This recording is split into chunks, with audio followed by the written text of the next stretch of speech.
Hello and welcome guys. Today I will be comparing two African presidents who happened to get power on the same month the year 2022.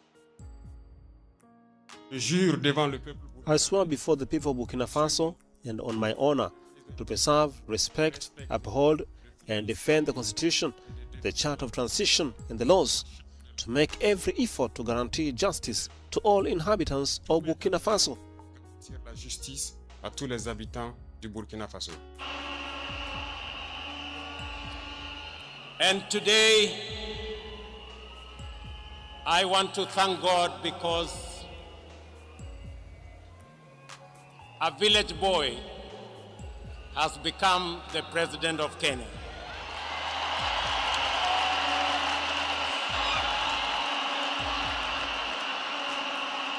They seemed to have the same interests for the people, but now they differ in perception from their citizens. One is a hero for the people. The other one falls a little bit short, or let's say is struggling to keep up. Since President Ibrahim Traore took over, Burkina Faso's GDP grew from approximately $18.8 billion to $22.1 billion. He reduced the salaries of ministers and parliamentarians by 30% and increased the salaries of civil servants by 50%. He has rejected loans from the International Monetary Fund, IMF, and the World Bank.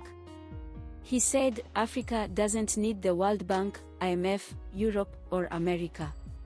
He prioritized agriculture by distributing over 400 tractors, 239 tillers, 710 motor pumps, and 714 motorcycles to boost production and support rural stakeholders. On the other hand, President William Ruto has been receiving criticism for his leadership from the Kenyan people on matters economy and management. Listen to what a senator from Kenya said. Under President Ruto, that's from 2022 when he took over, already 2 trillion, 250 billion, 325 million, 905,200 shillings has been taken outside the law. We have a program-based budgeting process whereby when money is borrowed, it's tied to a project. These trillions of shillings, more than 6 trillion, cannot be traced in government documents. I've taken my time from October last year, poring over thousands of documents that I got from the websites of the Treasury, Central Bank, Control of Budget, and all these people. And I cannot trace where this money went. I can see why the 2-point-something trillion that the Parliament approved is clearly seen where it went. This money cannot be traced in the economy.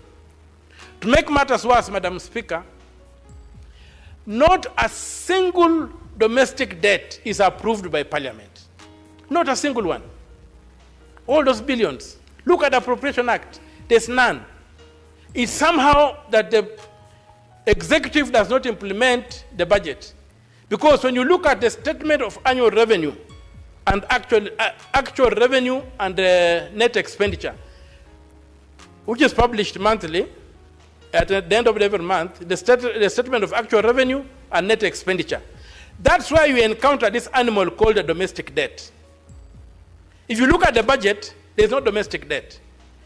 Treasury bills are a legitimate form of, treasury bills are supposed to act like an overdraft.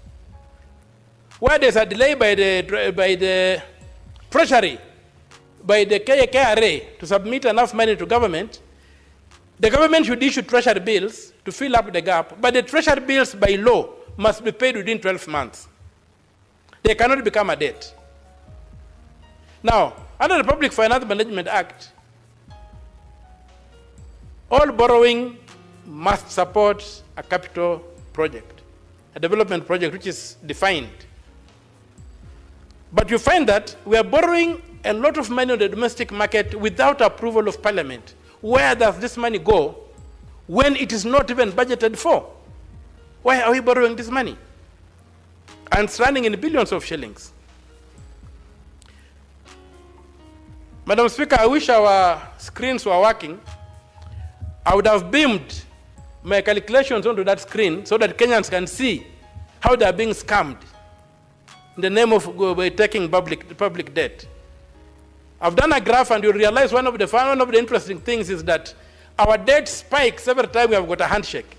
Should other African leaders benchmark from Ibrahim Traore? What do you think?